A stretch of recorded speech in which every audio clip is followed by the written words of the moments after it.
I just got down here to my spot and I'm soaked.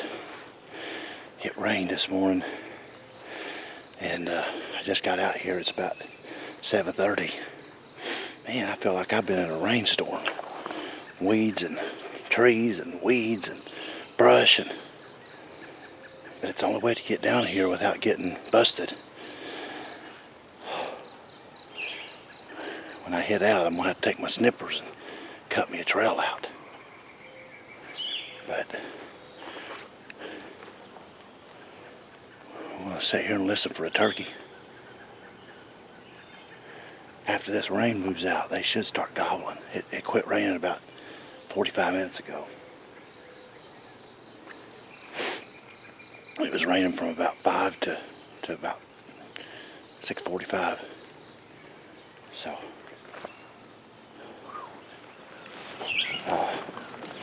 we're gonna get up here. Oh, what was that? I think I just heard one gobble.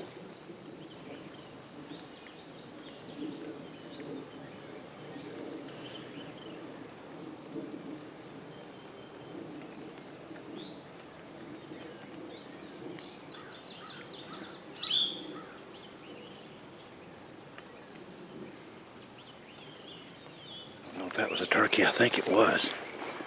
I don't know if that's a turkey or if it was.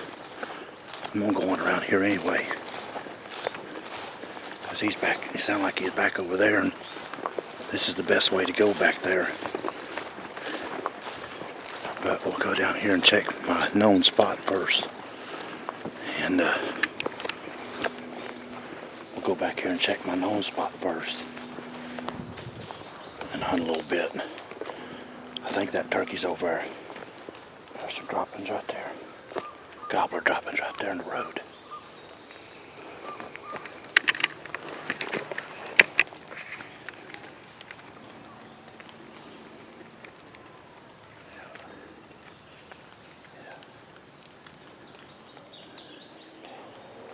That's a good sign.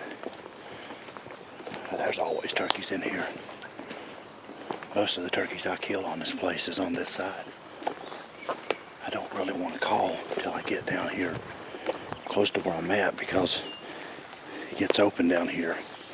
And if he was to call up here and get one to gobble, then, you know, unless he comes in all the way up here, which could happen, but I doubt it.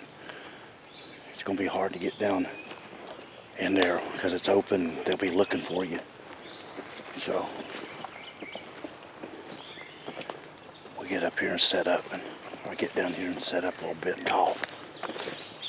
If we don't hear nothing about an hour, we'll ease back over where I thought I heard that one gobbling. Well, we're set up. I got over here. I never heard that turkey gobble no more, if that's what it was. But I got up here in a known spot where I've seen turkeys just moving naturally in years past. I've seen some sign, so I know they're back in here. And you know, it's still a little bit wet. I mean, I'd say as soon as that sun pops out, I think the weather's showing the sun's supposed to pop out here after a while. It's supposed to get up in the 70s. So they may start gobbling up in the morning. But right now, we're just going to set up here and do some light calling. See if we can get one gobbling, or if one just slips in here.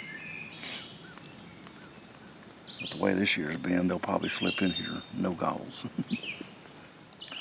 And I know in years past, that's what I seen them do. They just slipped in here at the edge of this pasture, you know, and moved on up into the pasture, some little woods right here. And I've seen them go right through here on up to this pasture here, or come out of that pasture into here. So we'll see. I just seen 3 bucks. You know, They had horns or antlers, you know, right down there, growing. They's right down there together, and so that's good.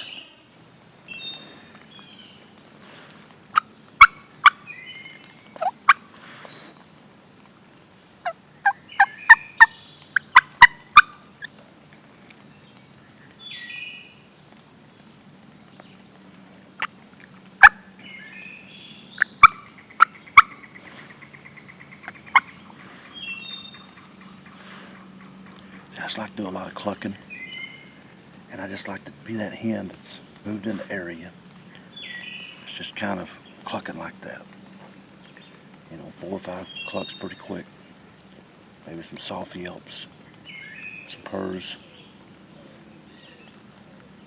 I just kind of want to be that hen that's moved in into an open spot like this and looking for another turkey. That's kind of what I want to be. You know, because they'll do that all day. You know, hens do that all day long. You just don't hear it because it's so soft. So you don't, a hunter, they don't hear it out there 100 yards, 150 yards. But gobblers hear that all day long with hens. And you want to be watching because you never know when one might come just slipping in and never say a word.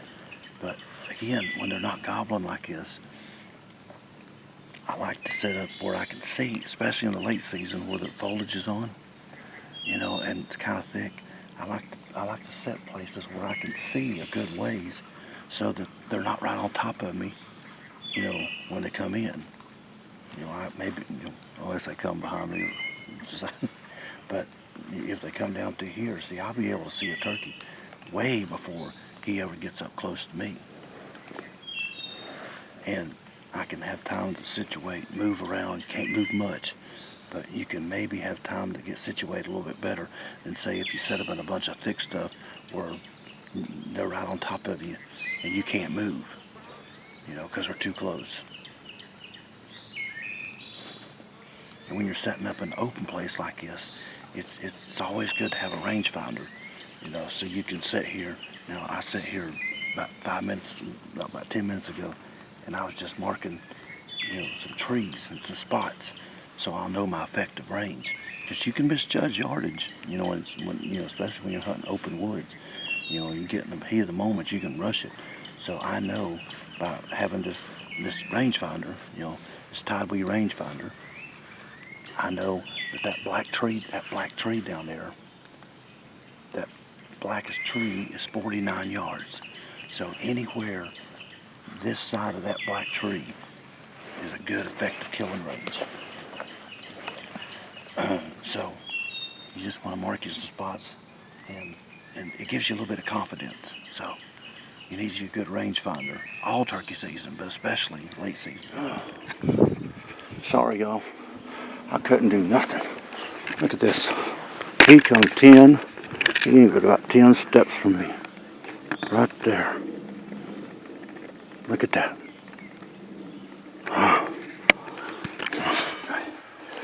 Oh yeah, it's a heavy turkey. Oh, he's about a 23, 24 pound. He's a whopper.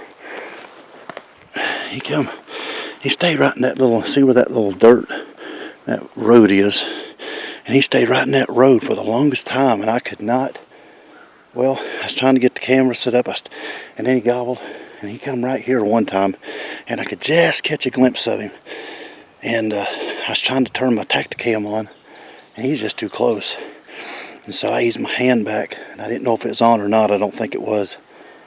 But then he went back up, then he come back down, go back up. But he was all too close for me to do anything.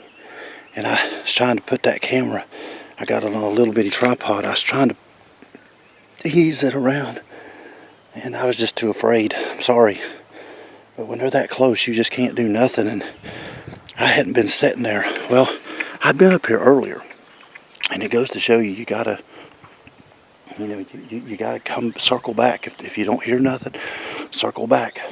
So right up against that tree right there. He's 10 yards. I mean, he's right here when I shot him. I mean, 10 yards. I seen his head coming through here. I heard him spitting and drumming for the longest time right here. I just couldn't see him for this bend. But you just, you know, soft calling. He got hung up.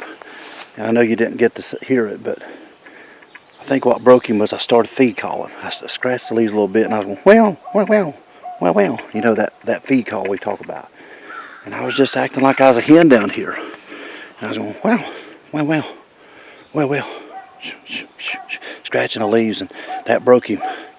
It wasn't 2-3 minutes later I heard him get really close, like right here, and it wasn't but just 35-40 seconds later then I seen his head coming through there, and he was strutting. I let him get right here. I mean, well, I had to. I knew it was going to be a close shot. So.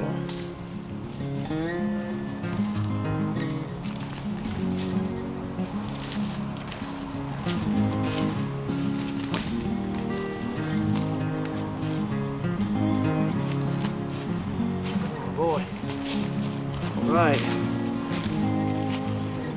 Well, as you can see, we've had some pretty good luck this morning. We're up here in Ohio, and it's the first day that I've got to hunt. Kind of had some back issues the last couple of days that's kept me out of the woods, but finally got out this morning, and first morning here, and I was able to get this big sucker right here. I tell you, he's a big one too. And all right, let's sit down here a minute. And boy, it's a pretty turkey this morning. You know, a heavy turkey too. He's about a 24-pound gobbler. That's what the scale said. Pretty close to it, and it's got a real nice, you know, spurs. It's got about an inch spur. Probably a 3-year-old, maybe 4. He's starting to get a pretty good hook there, but definitely a mature gobbler nonetheless. And nice turkey. Been strutting quite a bit. But boy, this was a fun hunt. Yeah, you know, this was one of them hunts that was just a classical setup to where they come in right and they come in the way you like for them to come in. And honestly, this is the first turkey this year. Well, outside of that first one I killed in Virginia, this is the first one that's really gobbled his head off like this and come in right. So, but anyway, this turkey here, like I said, it was just a classical setup. Call him in mid-morning. I shot him at about 11:30. Actually rained until about 15 till 7, so it was already daylight, way after daylight, but it was raining pretty good, and then it tapered off about, you know, 15 till 7, so I eased out. And when I got down in there, it took me a while. When I got down in there, I just started soft calling, sit down, started soft calling in a known area where turkeys have historically used, started soft calling a little bit, and didn't hear nothing. Of course, that's not nothing, not nothing unusual for this year, because man, I'll tell you, this year it's been a quiet spring. But just started soft calling, thinking, you know, want to come in here maybe with the hen, or maybe want to just slip in here quiet. Got to where I could see it pretty good ways, and didn't hear nothing. So about 9 o'clock, I just kind of got up and I started easing out toward the fields out there, because I was going to glass from a distance, get up on the hillside and glass, make sure, you know, that there's, you know, no turkey, or if there was any turkeys out there, maybe I could slip around on them, because I've done that before up here. But on my way over there, which it was a good thing looking back on it now, because I'd probably went on, but going over there, there's someone else, the landowner said, was going to be hunting in here, and I think I heard him whistle at me going up that field edge. And so when they whistled at me, which is what you should do, I just kind of backed off a little bit, kind of went back the way I came, sat up there and called a little bit, and then I came on back and called on the back side. Well, about 10:30, I kind of went back, and this is y'all have heard me say this before. You never want to go out without circling back and going back to your original area if you can, and calling, because a lot of times when you call in that area that you hunted earlier in the morning, a lot of times one will come in there and gobble, you know, and that's exactly what happened here. So I was working my way back in a circle to come back to where I was originally at. It's about 7 o'clock this morning, and a crow went over, and sure enough, as the crow went over and hollered, this one gobbled. And when he gobbled, I couldn't pinpoint it at first, and I stopped, and then the crow, you know, hollered again, and the turkey gobbled again, and I knew exactly where this turkey almost was at to a T. And so instead of going the easy way, which would have been going over and up the logging road and up the ridge and then that easy to him, I knew the chances of him seeing me going all the way up that open logging road, you know, up that ridge, you know, was a pretty good chance of maybe him seeing me before I saw him, because I hadn't quite exactly knew how far exactly he was, because sometimes in the late season like this, they'll fool you sometimes with all the foliage.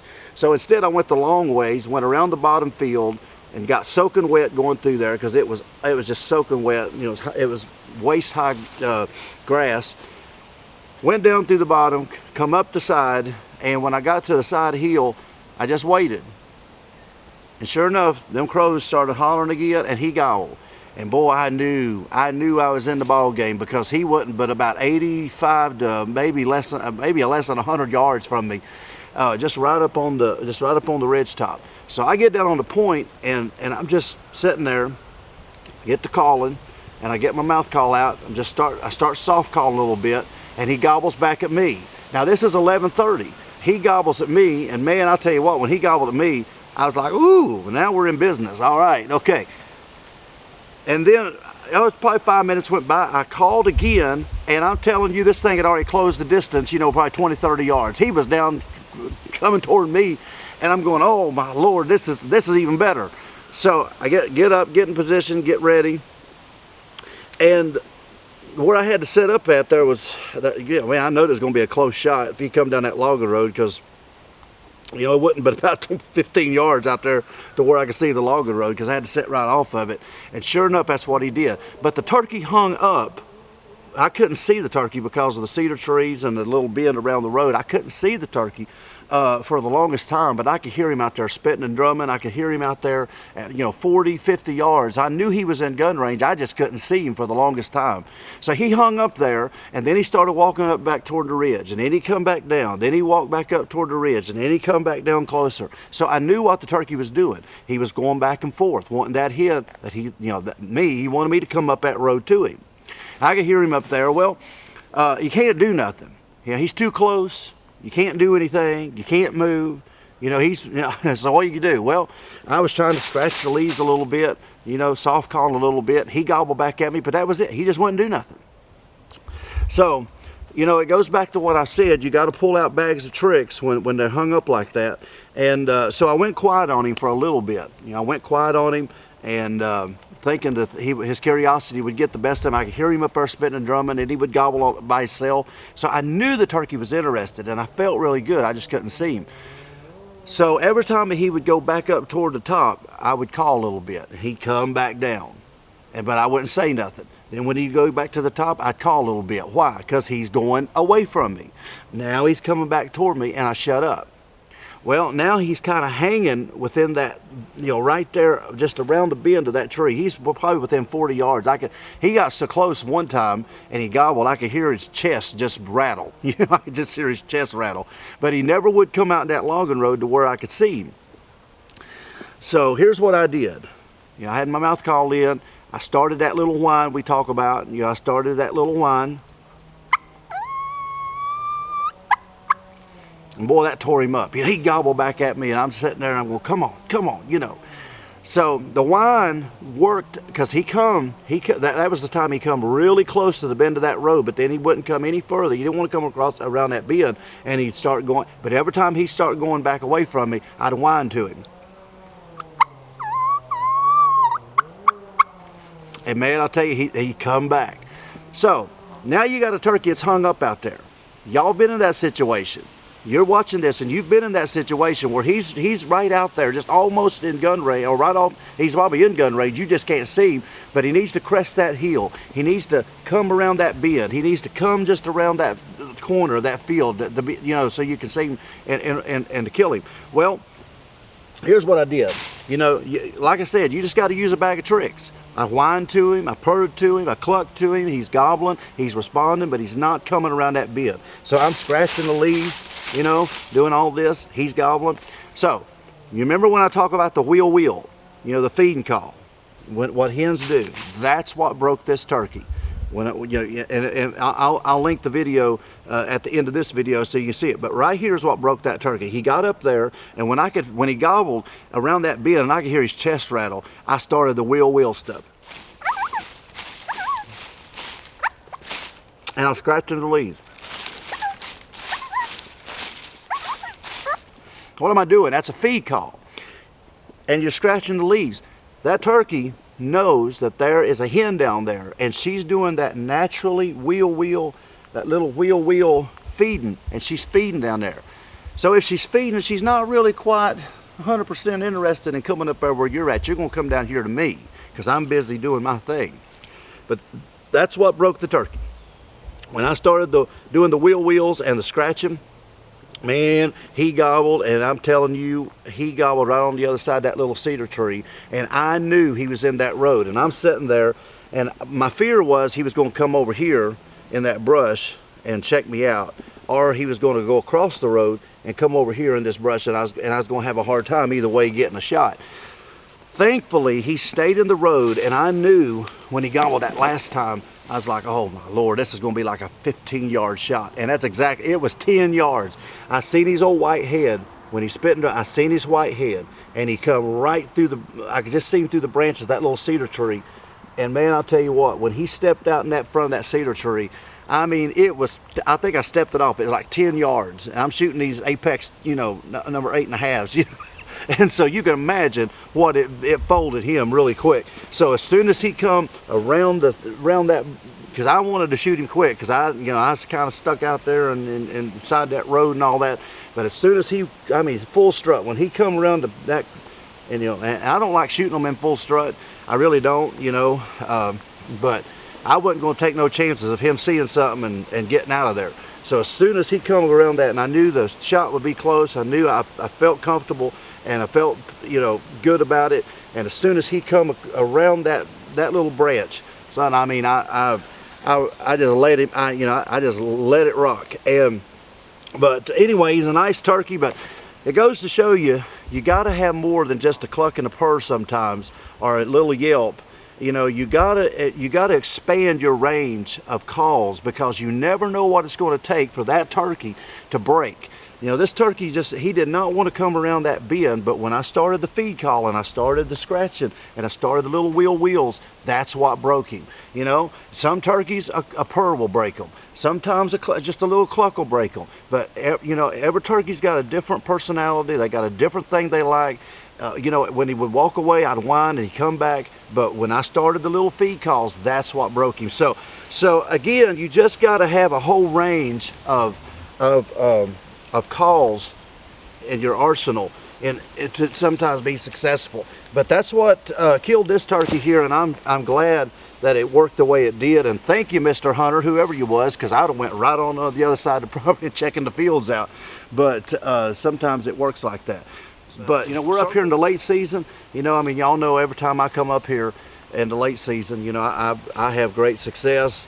And it's been a very tough year, but it seems like it's getting better. In fact, I told you a couple weeks ago, I've been telling you it's going to get better. It always does. So you just got to stay after it. And all you that's out there hunting in northern states and, around that's still open, and some of the Midwestern states that's open, stay after it. I know you're tired. I know you're discouraged. I know the gobbling has been bad this year. I know that you've been, feeling like going fishing and just forgetting the whole thing and just wrapping the gun around a tree and say, see you next year, maybe. And I might just sell my guns and sell my camo and never go again. I know you feel like that. But I promise you, it could all change in a week. It could all change in 1 week. I've killed 2 big, long spurred turkeys in less than a week. Why? Because I've stayed after it. I'm staying persistent. I'm using the calling. I'm doing the woodsmanship. I'm doing everything right. You just got to get in the right place at the right time. Don't overlook them golden hours. I shot this turkey at 11:30. Don't overlook that 10, 11, 12 o'clock, 1 o'clock time frame in this late season. That's when the turkeys are by themselves. That's when the hens have gone to nest. And that's when you're going to find these big old long spurred turkeys by themselves and ready to get with another hen. You got to be that hen. But if you're on the couch or you're somewhere else and if you're just giving up, you ain't gonna be that hen. But anyways, I'm thankful for a good season. It's starting to get better. Make sure to subscribe to this channel. Just hit that subscribe button down the corner. I'd really appreciate it. Also, check out all the links below. Check out Dell Outdoors, my website. Check out springfevercustomcalls.com, where you can get my Matt Dell Signature Series calls. If you're still out hunting, hey, get you one of them calls. Maybe the very thing to break one of them big old gobblers that you're having a hard time with. Check out my store where you can get my shirts, my hats. Check out Tidewe, our new sponsor, Tidewe, where you can get the Tidewe turkey vest and rangefinders and boots and a lot of other great apparel and a lot of great other hunting products over there. Check them out at tidewe.com. Check out So Outdoors and just everything that's linked below. Check out them Apex Ninjas, because I tell you what, you shoot one of them, you'll never go back to nothing else. Tell you what, this little 20 gauge has had some fun this year, and I've had some fun too. All right, well, we're going to get out of here, and we will see you in the next video, hopefully with another gobbler. So let's see you in the next one.